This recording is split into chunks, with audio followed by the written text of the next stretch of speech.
everyone. Welcome to another edition of the Reserve Report, your source for what's going on locally and around the Reserve. I'm your host, Corporal Michael Ito. If your mandatory drill stop date is before October 1st of this year, you may be eligible for an early out.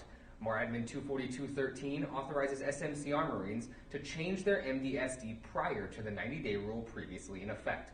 For more information, see the MAR Admin.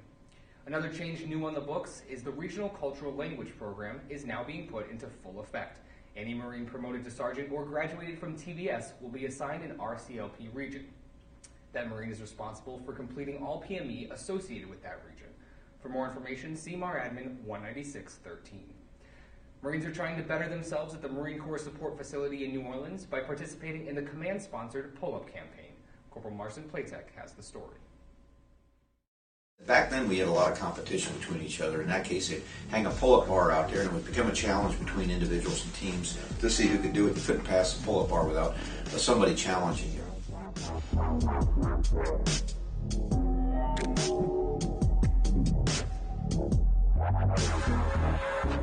Let's create some teams, create a reward system, even though it doesn't have to be, rewards wasn't a big deal. It had a lot more to do with pride.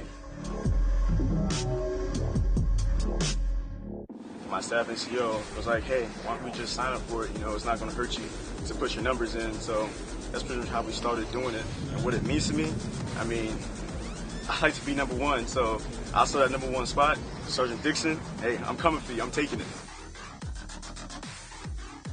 It basically brings us together to have a good time around the pull-up bar. You know, if your teammate is up there struggling, just help them out. You know, if you're doing like it's easy, and you know, you have your teammate around you, you know, they can poke fun at you. One for the data center, one for Chesty, one for the Marine Corps. It's about the team and how do we get the team and so forth up. We have a large trophy that we'd like to do for the team, but there are individuals that we're going to identify. There's teams. There's just, hey, thank you for even getting electing to do the pull-ups. The general has got coins that he would like to hand out, and we're looking at publishing the results too to make it more of a challenge.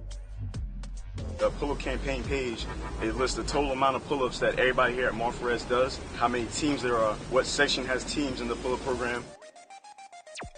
The people that are involved are heavily involved, but I think that we have to use you and other people to get the word out that it's even going on. I guarantee if you could walk around, there's some people that don't know, is there a web page?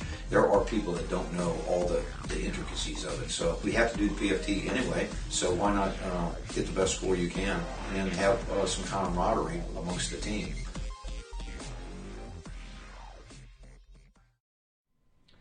Physical fitness isn't the only thing Marforez Marines are improving upon.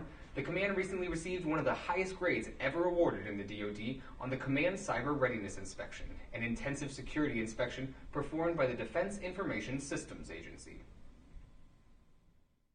Defense Information Support Activity comes down with their experts in a team of smart people that look at the NIPRNet, the SIPRNet, and then also we have physical security.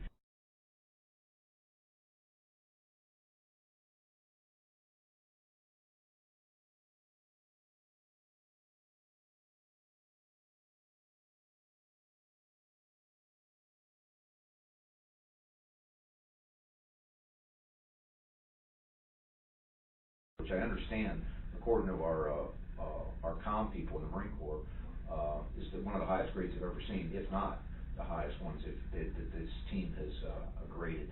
And we use the same mentality and leadership that we use in other things: hold people accountable, put somebody in charge, inspect them, and I think it's just part of it, just the way Marines do business.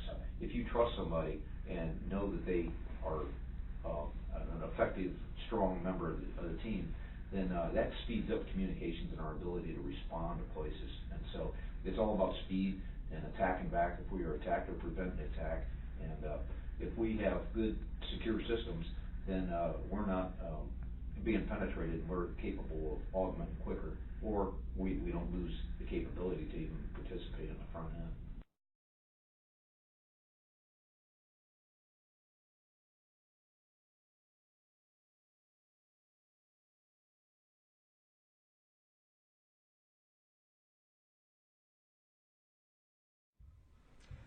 Sergeant Major Booker says that kind of security allows Marfa-Res to be more deployable and quicker to respond to issues on the front line. The front line in places like Alaska, where IRT Arctic Care is providing medical, dental, and veterinary services to 12 outlying and underserved villages. If I ever found myself walking outside and saying 18 degrees was warm, if you would have told me that I would have ever made that statement, I would have called you crazy.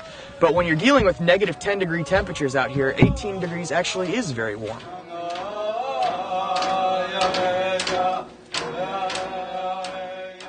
We are currently in the process of conducting Arctic Care 13, which is a medical and dental support exercise in the Northwest Arctic Borough of Northern Alaska. We are currently in 12 villages of the entire surrounding area, spread out in an area across the size, almost the size of Indiana. There's no road network here, so the only way into and out of any of the villages is via aircraft. Key factor that we've had that has really made our program here successful is what you see behind me here. The Black Hawk helicopters are provided by the Alaska Air National Guard, and we've actually had a debt of 6 Black Hawks that have been attached to us for the entire mission, who have run daily support missions and have truly been the absolutely essential logistics piece that we need to make this happen. This is actually the 19th year that we've been doing Arctic Care, and the first time in a while that the Marine Corps and the 4th Logistics Group has been involved.